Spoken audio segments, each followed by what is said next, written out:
Shukuru sana kwa nyinyi kufika hapa leo. Tumekuwa hapa kwa muda ya masaa mawili na nusu na tumerecord statement yetu. Mimi na Honorable Babu Owino we have recorded our statement as people who were there when that incident happened, the infamous incident that happened at in Soi constituency was in Gishu County. I was personally present that day in that scene, and what I saw is an episode that I will not wish to see again in my life, because I saw death with my own eyes. This is something that is unacceptable, something that should not happen in our country, something that should not be entertained by anyone in this country. You see, we have attempted murder on the life of His Excellency, the Prime Minister Raila Amolo Odinga. You saw where he was seated in the chopper, and you saw where the stone fell on that chopper. It fell directly on where he was seated.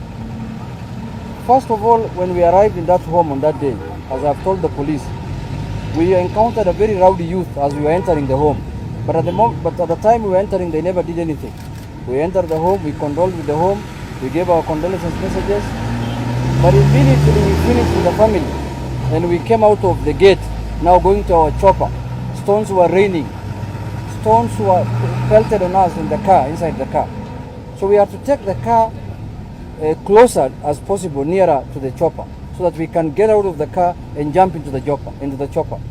So once we got inside the chopper, they started again pelting stones on the chopper from all sides, from the back side, sides, the front side, and they were shouting, "Ooh, ooh, ooh, ooh." As we were getting out of the car, we could hear people shouting like that. And I'm told the main plan was even to burn that chopper that day there. That was their intention. Now, those leaders who have, brought those organized gangs, those organized criminal gangs, I don't know what they are thinking about in their minds, because how can you attempt to take the life of somebody like His Excellency Prime Minister? I know he's mortal, his time will come, but not in that manner and that form, not politically orchestrated like that, in that form. So we want to condemn. We have shared with the police what we know. We gave them a statement of almost 10 pages. What happened that day, when we arrived there, what happened, how we were almost being killed there. We have shared with them, and we hope they will take necessary action, because this is a very serious matter.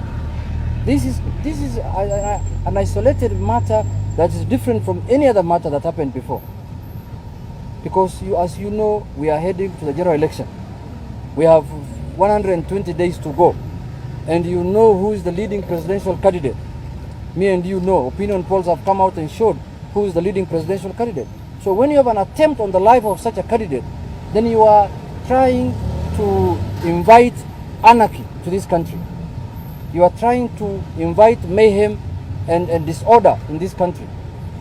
So I am saying also that we will allow our opponents to campaign anywhere in this country. Anywhere. They can go to our constituencies, they can go to our counties, they can go to what is perceived to be our stronghold. I said perceived to be our stronghold. They can visit. And we want our people to receive them. We want our people to welcome them. Let everyone sell his idea or her idea. That is the kind of democracy we want to nurture in this country. But our journey that day began at Iten shopping center. And at that place, we also had rowdy youth who were shouting, "UDA, Ruto, UDA, Ruto." We could not address the gathering. The Prime Minister only spoke for 6 minutes or 5 minutes, and he concluded his speech. That is a very uncouth. If you don't agree with someone, please keep away from his rally. Don't attend the rally. Even if it is 10 people, let him address those 10 people and he leave. So, as far as we are concerned, and why we had to come and write a witness statement here, is because we knew and we came to understand and believe that this was an attempt on the life of our leader, our next president. This was an attempt on the life of our party leader. We will not take it casually. We are to leave everything we were doing today and come to the CID headquarters to record our statement, because we want this matter taken to its logical conclusion. It's not an easy matter. It's not a small matter. It's a very heavy and weighty matter for this country. If this country is to remain peaceful, this matter must be handled with the seriousness it deserves. Actually came here to record witness statements. So they did not come here as suspects or people who are suspected to have participated in organizing this, what we saw in Wasingishu. So they came to record witness statement. I think the media reported wrongly that I was also to appear. I have just come to accompany them. No one invited me to come here, so that needs to be very clear. But I want to also add on to what Honorable Junet has said. What we expect from the government is simple. Dig deep into this matter. If you saw the behavior of those youths, first, it is rarely unlikely that the youth would find themselves congregated in their numbers of 400 plus to go to a home state where there was a funeral during the day and someone has just dropped in the evening without being organized. If you see the way they were behaving and conducting themselves and communicating and the kind of defiance that came from this youth, it is clear that someone had organized this youth. That is why yesterday I said that they appear to me like youth who have received some drills on security issues and on paramilitary matters. So this matter should not be taken casually. Our colleagues almost lost their lives. If you listen to what they are saying, what they witnessed, this is something we cannot accept. And this kind of intolerance, I know it is coming about because of frustration. When you see yourself losing an election that you thought a few months or years ago that you'd win, I know you clearly it causes concern and disquiet, embarrassment, frustration in your camp. But let UDA desist from this kind of behavior. I want to speak to our supporters across the country that this isolated incident should not make our supporters behave differently. Continue behaving civil, continue conducting yourselves with decorum. We have a country to protect. We don't want this country to burn. The government is going to take action. We have been promised that nothing is going to be left, no stone will be left unturned. And I hope this time, seriously, no stone will be left unturned. Ni nia na madhumuni ya party leader wetu Raila Amolo Odinga ya kuwa katika sehemu zote ambazo kwamba ni kuna wana ODM ambao ni Kenya nzima, tusijaribu kuchukua hatua kama hii kwa mikono yetu sisi wenyewe. Anayekuja asikizwe. Sisi badala ya kurusha mawe, wao vile wamerusha mawe na walikuwa wanajaribu kifo, sisi ile kitu tutafanya ni badala ya kurusha mawe tutarusha kura katika madebe, na hizo kura ndio zitawaua wao wenyewe. Kwa sababu hii siasa ya vita na ghasia sio siasa. Kwa hivyo hii ni kilio, niombe inayotoka kutoka kwa party leader wetu mwenyewe Right Honorable Raila Amolo Odinga. Tunataka amani katika Kenya hii. I wanted to add something.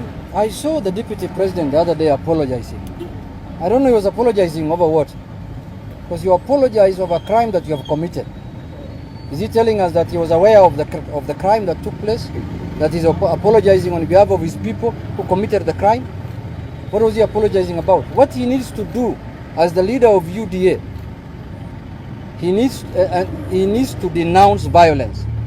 He needs to denounce what happened there with the strongest terms possible that he can afford to say. Not to apologize, because apology means that you knew something about this, that action. It's like you are apologizing on behalf of the people who did that. You are apologizing because you knew what happened or how it was planned.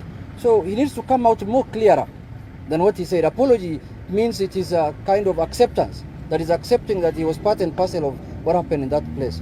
So we were shocked to see that he could apologize because of a criminal offense of that nature. That means he was aware of something about it or something. Because if he knows something about it also, he needs to come to the CID headquarters and share his statement with them. Because it was bizarre for him to apologize than denouncing the action. What I expected from him is to denounce it, because it was a very bad thing that happened. Let's conclude with the Senate. I think mine is very short and precise. You know, when we get into this kind of behavior, it demonstrates the hooliganism that exists in some parties. We want to call upon all our supporters to continue, you know, treating each other with civility and not to allow such hooligans to antagonize them so that they can be able to follow suit. We have a big problem in this country where you hear some people talk about things. Like the other day we had the Honorable Caleb Kositan talking about saying they know the people who were involved in that. We want to call upon the security operators to be able to go and arrest those people immediately so that we can be able to put this thing to rest. If that stone would have hit the head of the Right Honorable Prime Minister, we would not be talking now. It would have been something completely different. So really, we really just want to call for civility, respect. You know, let us carry ourselves with decorum. Let us ensure that we conclude this period of the campaign period without all these shenanigans. Thank you very much. Kifo iko na sura mbaya sana. Hakuna mtu yote anaweza tamani kuona hiyo sura ya kifo. Mimi na Honorable Junet, together with the 5th President of the Republic of Kenya, hiyo siku kifo ile to visit na Mwenyezi Mungu alitusaidia. And however much you try to apply makeup on the face of death, the way the DP was doing the other day in Karen, the face of death is still ugly. And no matter how much makeup you put, it is still ugly, and it will remain to be ugly. For those who committed and planned this heinous act, the barbaric act, the ugly act, the cantankerous act, may their bodies itch without the benefit of scratching. And lastly, the stones that were thrown at Baba and at us, we collected them, and those stones, we'll use them to build more rooms in State House, so Kenyans will have occupancy in State House tarehe 9 mwezi wa 8. Asanteni. Just a question as the director of the elections.